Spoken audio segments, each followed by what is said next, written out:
La lectura bíblica en Hechos capítulo 26, versículo 27, pero vamos a leer desde el versículo 24. Dice: diciendo estas cosas en su defensa, Festo a gran voz dijo: ¿estás loco, Pablo? Las muchas letras te vuelven loco. Mas él dijo: no estoy loco, excelentísimo Festo, sino que hablo palabra de verdad y de cordura. Pues el rey sabe estas cosas, delante de quien también hablo con toda confianza, porque no pienso que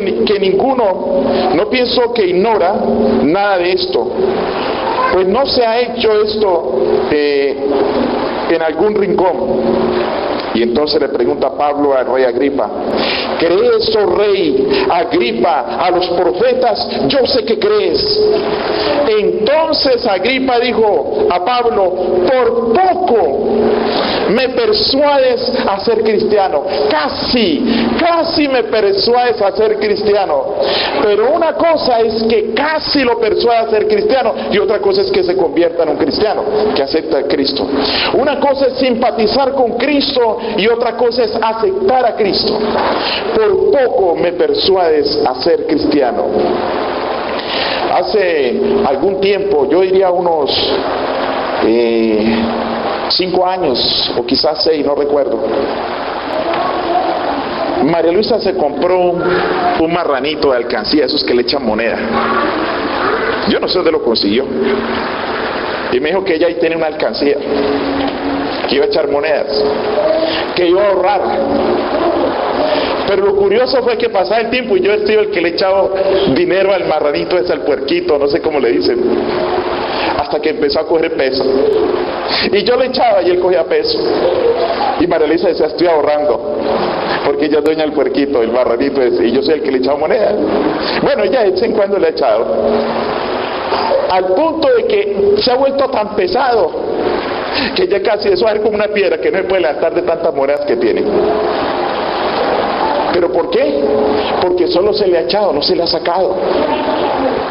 Pero hay gente que dice un dicho: echándole al puerquito y sacando por poquitos. Hay gente que coge una alcancía y empieza a ahorrar, y cuando necesita por allá le empieza a sacar las monedas. Así no va a hacer nada. No ahorrar.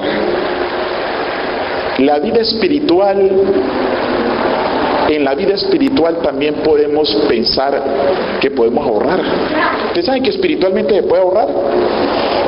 Se puede tener un buen capital espiritual. Y es precisamente eso, la construcción del carácter, es como si fuera un ahorro. La persona va cada día enriqueciéndose más espiritualmente. Si la persona cada día estudia más la palabra de Dios, canta himnos de alabanzas, asiste a la iglesia, su capital espiritual va creciendo. El que pase más tiempo con Jesús en oración y en meditación, su capital espiritual va creciendo. Por eso es que cuando la persona que tiene un capital espiritual se encuentra a alguien en la conversación, tiene que aparecer el nombre de Jesús, porque la persona quiere hablar de Jesús, porque la persona está empapada de Jesús. La persona no solo se empapa de Jesús el miércoles y el sábado, sino a toda hora está aprendiendo de Jesús y ahorra espiritualmente. Porque vamos a decir que tener una relación con Jesús, alimentarse de su palabra, es ir enriqueciendo el capital espiritual. Y ir perdiendo el capital espiritual es irse enojando por ahí, ir teniendo dificultades. Una persona puede ahorrar espiritualmente. Cuando alguien viene ofendiéndolo, ahí es decisión de él si quiere gastar su capital espiritual o conservarlo. Así que la vida cristiana se puede ver como un ahorro. Nosotros tenemos que estar preparados para todo. Nosotros no podemos en la vida espiritual, en las cosas del Señor, ser a medias. No podemos decir casi soy cristiano. No podemos decir casi tengo una devoción diaria con el Señor. casi que tengo un reavivamiento. Nunca es el reavivamiento lo que vale, no el casi. Así que nosotros podemos ver lo que Jesús nos habla acerca de este tipo de ahorros, ¿verdad? En Lucas capítulo 14, 28, habla de la vida espiritual allí. Habla de lo que es construir el carácter, dice ahí en Lucas capítulo 14, versículo 28. Porque ¿quién de vosotros, queriendo edificar una torre, no se sienta y primero calcula los gastos? Así también todo el que quiere construir un carácter para Cristo, una vida espiritual, dice, a ver si tiene lo que necesita para acabarla. No sea que después de que haya puesto el cimiento y no pueda acabarla, todos los que lo vean comiencen a hacer burla de él, diciendo, este hombre comenzó a edificar, ¿y qué? Y no pudo terminar. Yo me acuerdo cuando mis hermanos estábamos pequeños y nos fuimos bautizando. Yo me bauticé, ahí me bautizaron a los 12 años.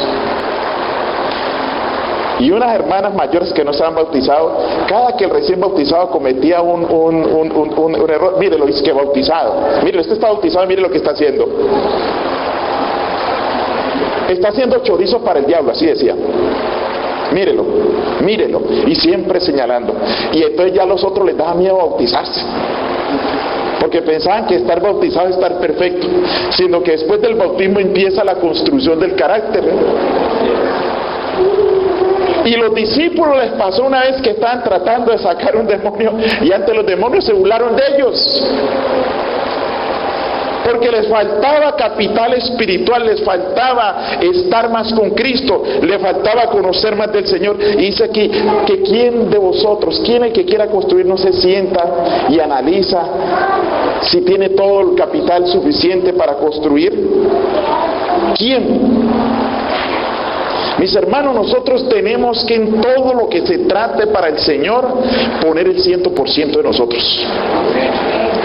No podemos tener una vida espiritual o cristiana a medias. No podemos hacer eso.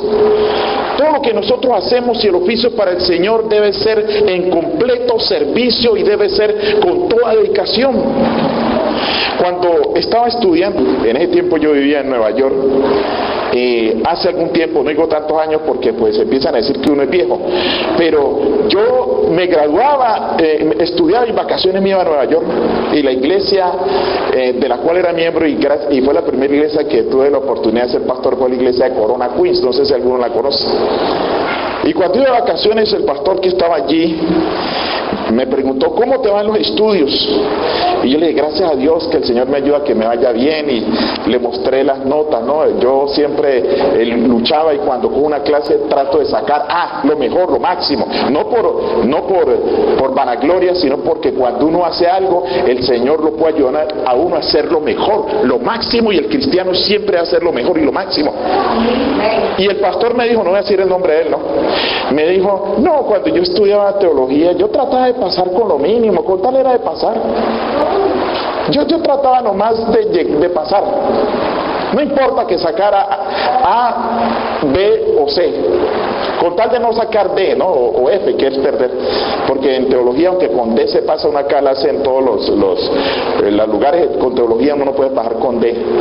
Con D se pasa en otras clases, pero en teología tiene que ser de C para arriba. Y dice, yo trataba de pasar.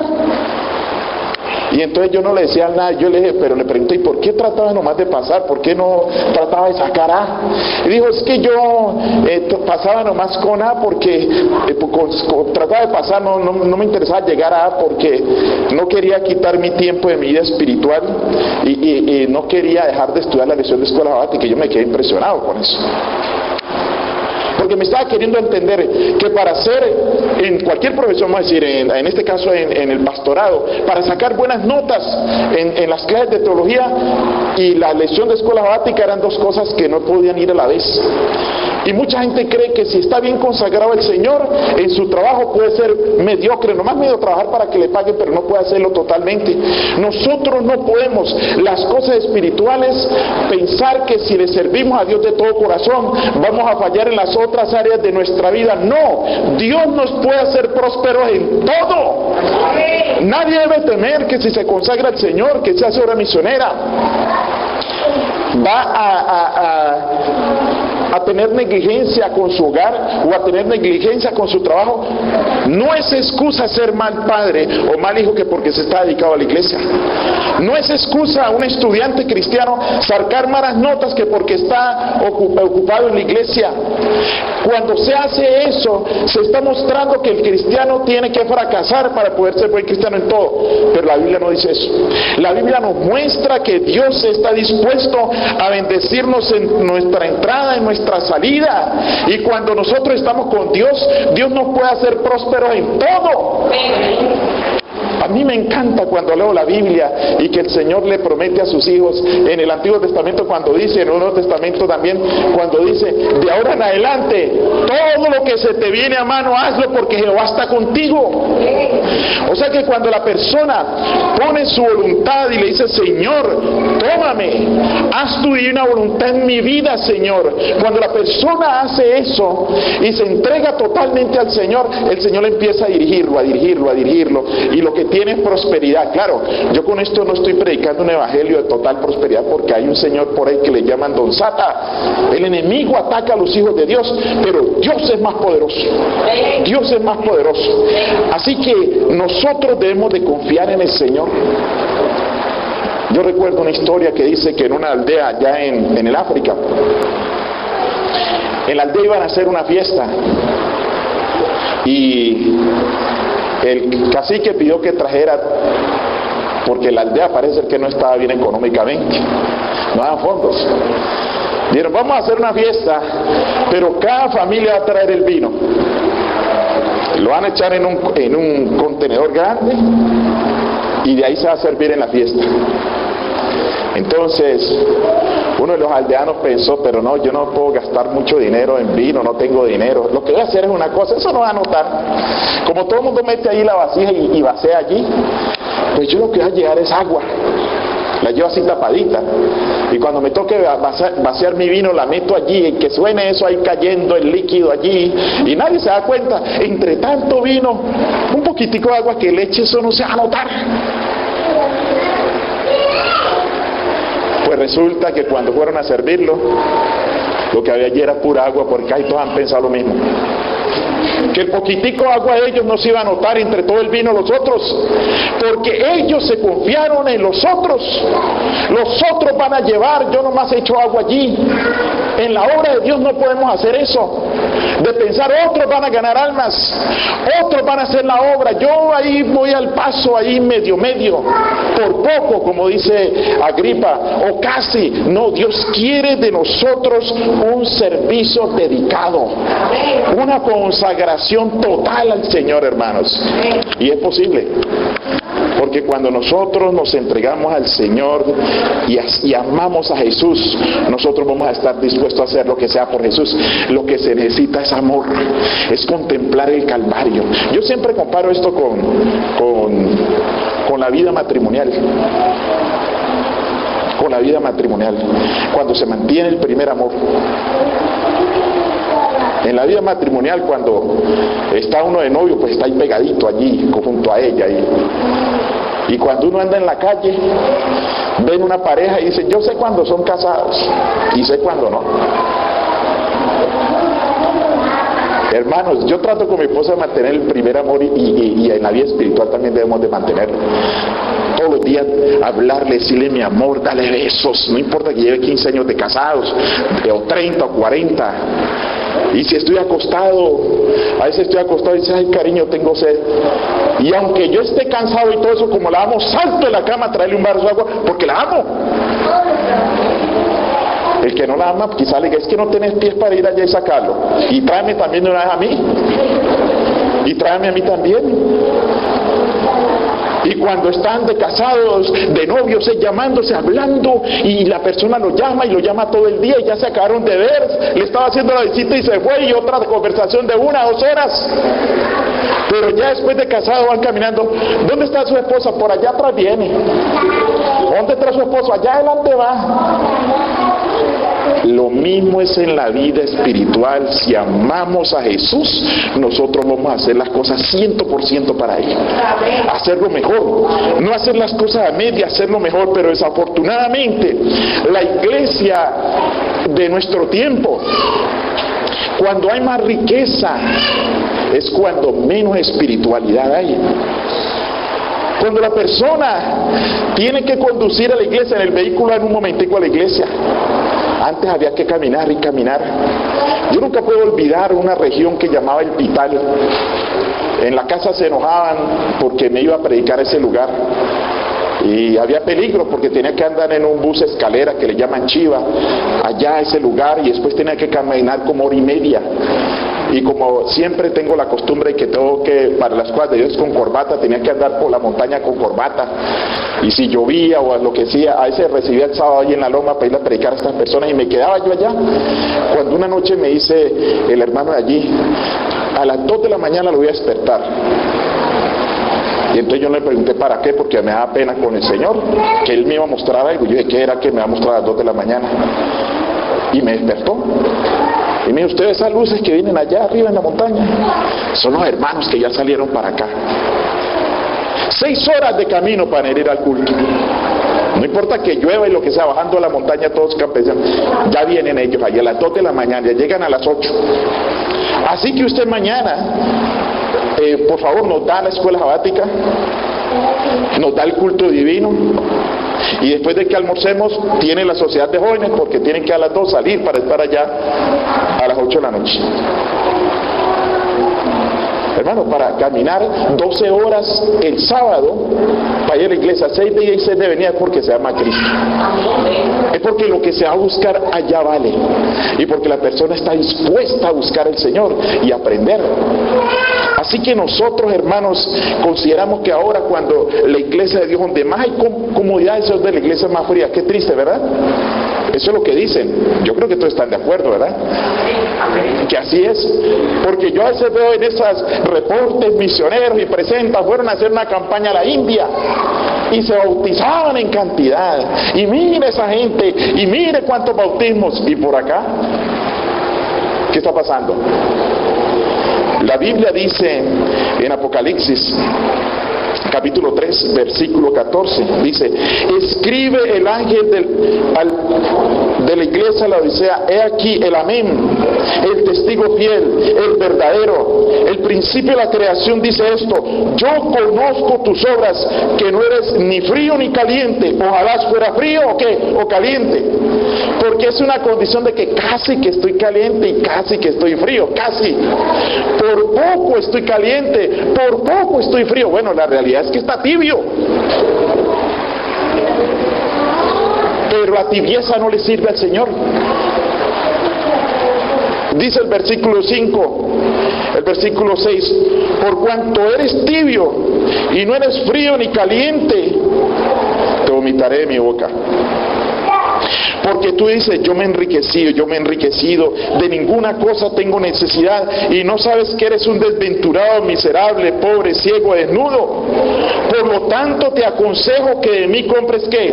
Oro refinado en fuego, para que seas rico, y vestiduras blancas para vestirte, y no se descubra la vergüenza de tu desnudez, y unge tus ojos con colirio para que veas.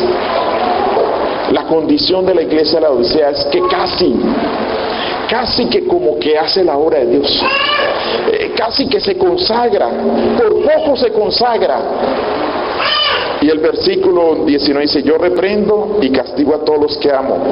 Sé pues que celoso y arrepiéntete. He aquí yo estoy a la puerta. Si alguno oye mi voz y abre la puerta, entraré a él y cenaré con él y él conmigo. Y al que venciere, le haré ¿qué? Que se siente conmigo. ¿En dónde? En mi trono, como como yo he vencido y me he sentado con mi Padre en su trono. Jesús venció. Jesús como humano venció. ¿Cuál fue el método de Jesús para vencer como humano? Jesús venció de rodillas, oraba. Pero la oración de Jesús tenía sentido, porque Él quería que se hiciera la voluntad del Padre en su vida y no la de Él. Nosotros tenemos que, para poder vencer, tenemos que rendirnos. Parece una contradicción. ¿Quién va a vencer? Que está en una lucha y dice, no, me rindo y ya venció. En la vida cristiana sí, se rinde uno para que Cristo obtenga la victoria en uno, porque la victoria es de Jesús.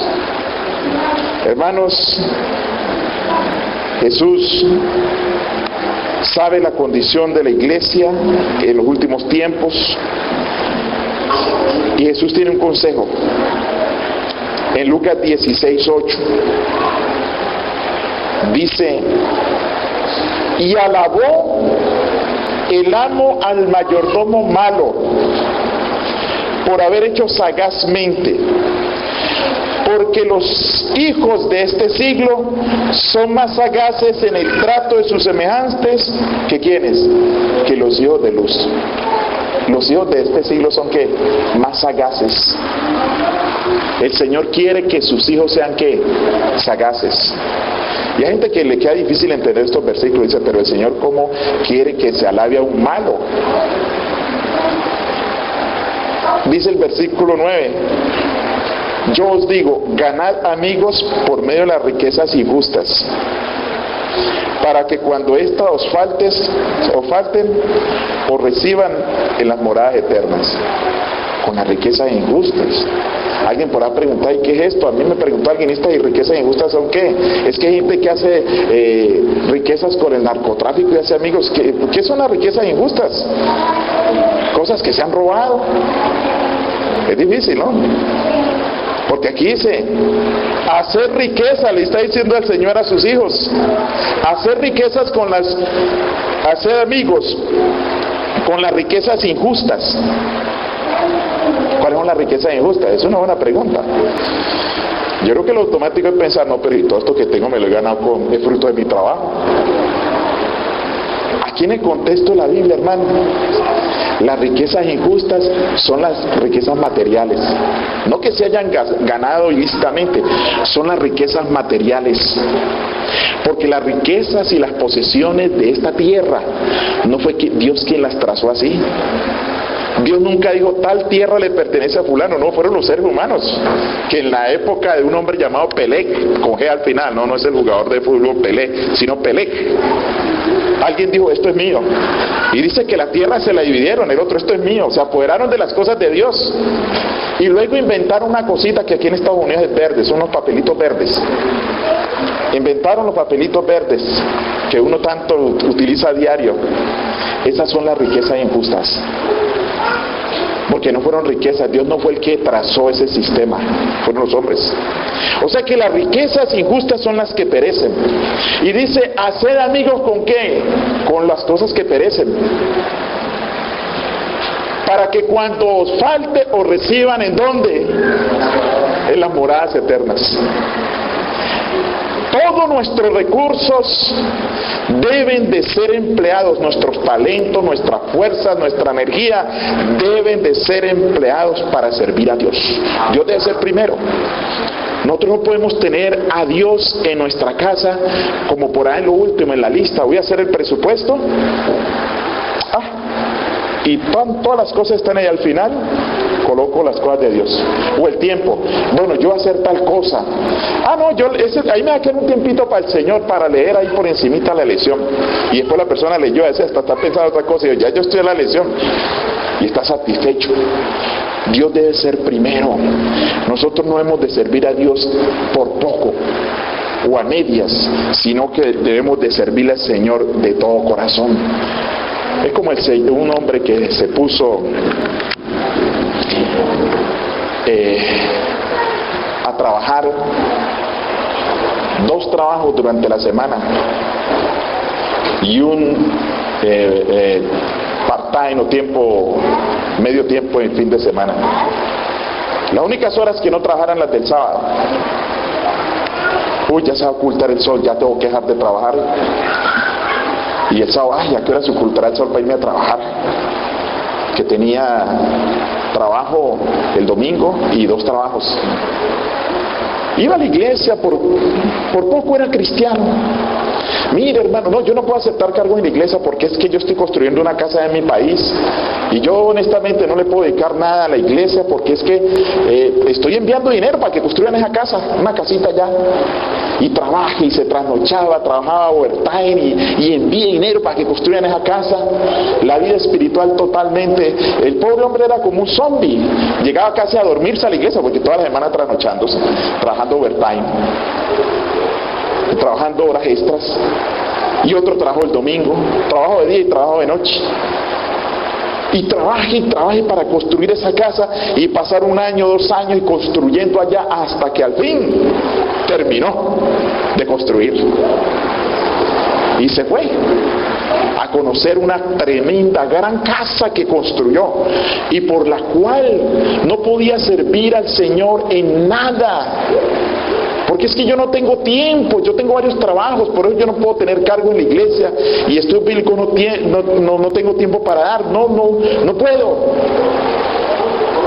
Cuando fueron a conocer su casa, llegó en la noche y alcanzó a verla. El vuelo llegó tarde y antes de acostarse para después verla ya de día, murió de un infarto al corazón. Años de trabajo, dejando las cosas de Dios a un lado por la casa que estaba construyendo. Pero esa forma de servirle al Señor hizo que no tuviera amigo para que lo recibiera en las moradas eternas cuando le faltara esa. Y usted sabe, cuando una persona muere pierde todo, porque no se puede llevar nada, porque el muerto no puede poseer nada. Por eso nosotros debemos de decirle al Señor que nos ayude a pensar en las cosas eternas. Lo sé en Mateo capítulo 13, versículo 44. Además, el reino de los cielos es semejante ¿a qué?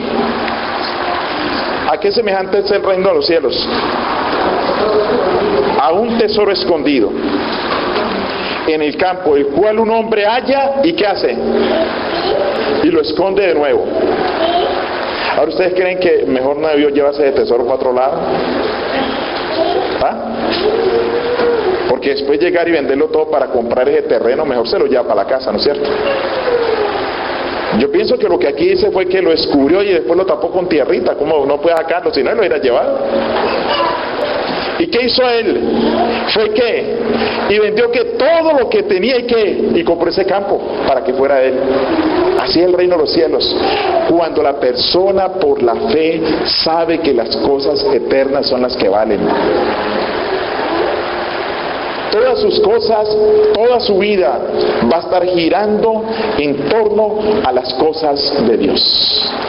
Lástima que el rey Agripa se conmovía con lo que decía Pablo, decía por poco, ya casi Pablo, por poco me persuades a ser cristiano. Por último quisiera leer 1 Corintios capítulo 9, versículos 24 al 27. Dice, ¿no sabéis que los que corren el estadio, todos a la verdad corren? Pero uno solo se lleva el premio. Corred de tal manera que lo obtengáis. Todo aquel que lucha, de todo se abstiene. Ellos a la verdad para recibir una corona corruptible, pero nosotros una incorruptible. Así que yo de esta manera corro, no como a la aventura, de esta manera golpeo, no como quien golpea el aire, sino que golpeo mi cuerpo y lo pongo en servidumbre, no sea que habiendo sido heraldo para otros, yo mismo venga a ser ¿qué? Eliminado. Ustedes se pueden imaginar, Pablo no se quiere imaginar, no se quiere imaginar que después ahí en las mansiones eternas salga la noticia de que Pablo fue eliminado. ¿Ah? Después de haber predicado el evangelio y que Pablo no esté en el cielo. Por eso él decía que él hacía todo lo posible. Y dice, en el estadio Los que corren, ¿cuántos se llevan el premio? Dice ahí Pablo. ¿Solo cuántos? Uno. ¿Ustedes se imaginan que si en la iglesia acá solo uno se llevara el premio estaría? ¿Cuántos miembros había en la iglesia? Si solo fuera uno, ya hubiera desaparecido la iglesia. Pero todos podemos llevarnos la corona de la vida eterna si nosotros le servimos al Señor de todo corazón. ¿Y qué dice aquí? ¿De todo qué? De todo se abstienen. O sea que a estos atletas a veces no fuman, no toman licor, se cuidan de todo para poder ¿qué? Ganar una corona que corruptible. Y nosotros hemos llamado a ganarnos una corona incorruptible. Por eso nosotros debemos de saber, hermanos, nuestra vida espiritual y nuestra profesión de fe es lo más importante en nuestra vida. Si está a medias, si por poco somos cristianos, si por poco nosotros con un capital tan pobre, nunca podemos recibir los beneficios de estar acompañados con el Señor Jesús por toda la eternidad. Dios quiera que en nuestra vida se produzca cada día un reavivamiento, todos los días. Hay gente que dice, no, el reavivamiento, la reconsagración es para el que se va para el mundo y no vuelve a la iglesia. Ese tiene que reconsagrarse.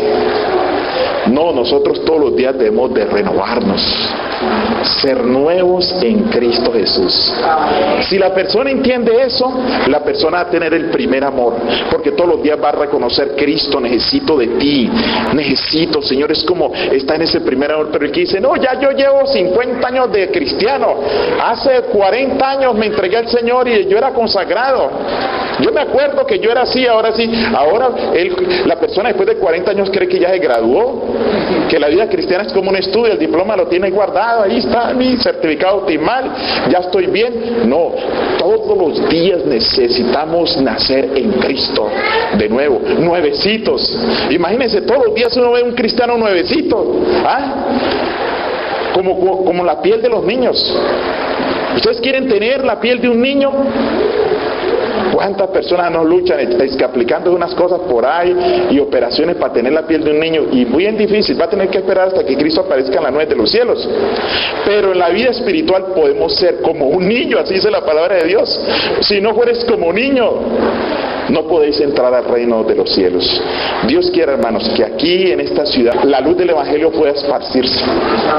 Pero para que la luz del Evangelio pueda esparcirse necesitamos vivir con Cristo, para que seamos portadores de la gloria. Y la gente puede decir, y la gente analiza, hermano, ven un hermano como que ese Evangelio trabaja, mire esa persona como anda de alegre, como que lo que dicen es cierto, porque yo lo veo como que entre ellos están en paz, como que yo veo mucho amor en esa iglesia, como que lo que ellos dicen sí como que funciona. Pero si hay riñas, contiendas, si la persona anda por ahí a toda hora cabizbaja, mire, entra al reino de los cielos, el Señor lo ama, y ven a la persona. Nosotros no podemos, hermanos, necesitamos ser portadores de la luz del Evangelio. Dios quiera que aquí tengamos una iglesia que crezca, fortalecida, y donde haya hermanos que no sea por pocos ni casi, sino totalmente entregados a Cristo Jesús. Que Dios les bendiga.